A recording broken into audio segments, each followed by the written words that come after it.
詩篇裏面最多嘅格式，當然係讚美我哋呢位耶和華上帝，亦都有好多其實係禱告嚟㗎。今日同佢分享就係大衛嘅祈禱，喺詩篇第86篇第11節，佢咁樣講㗎，大衛嘅禱告：耶和華，求你將你的道指教我，我要照你的真理而行，求你使我專心敬畏你的名。嗱，短短咁短嘅經文，佢提出好多好重要嘅道理。第一個道理，佢提醒我哋要向呢位創天造地耶和華上帝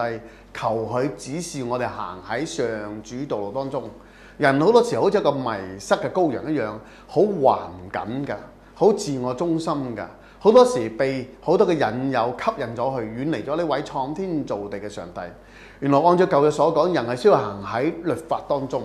律法係幫助我哋更加去明白上主嘅道。嗱，大衛王咁樣講㗎，佢話我要照你嘅真理而行。喺聖經成為我哋最好，無論係舊約裏邊，無論係新約裏邊，有好多真理嘅宣告。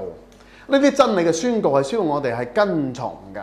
弟兄姊妹，跟從啲真理嘅宣告係唔係靠自己嘅？我成日咁講，係要靠聖靈嘅幫助。我哋好好禱告，求你聖靈幫助我哋每日行喺上主嘅真理道路當中。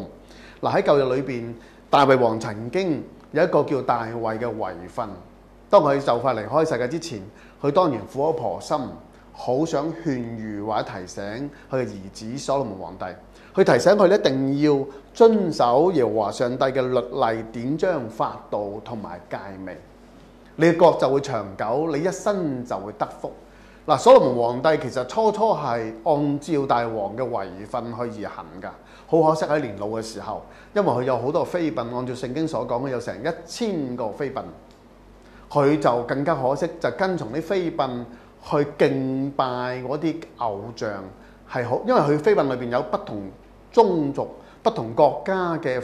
人，佢就跟從佢哋去拜偶像，呢個係耶和華上帝所厭惡嘅。嗱，大衛王喺呢篇詩裏邊提醒我哋，詩篇第86篇第11節，其實呢個叫窮乏人嘅禱告，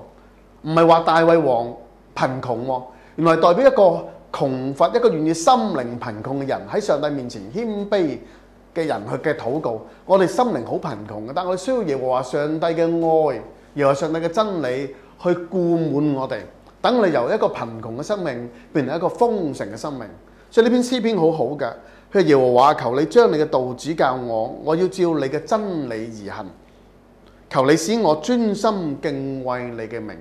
原來敬畏上主係需要專心嘅，行喺上帝嘅道路當中，行喺上帝律法道路當中，係需要我哋真心敬畏上主，係需要我哋專心嘅。呢一節經文咁樣講嘅，喺詩篇第25篇第12節到第13節，可以作為我哋今日嘅總結嚟嘅。佢咁講，佢誰敬畏耶和華，耶和華必指示他當選擇的道路，他必安然居住，他的後裔也必承受土地。原來敬畏上主有3個好處，第一個好處就係呢節經文所講知前程，第二個好處係其他經文所講嘅得智慧同埋一無所缺。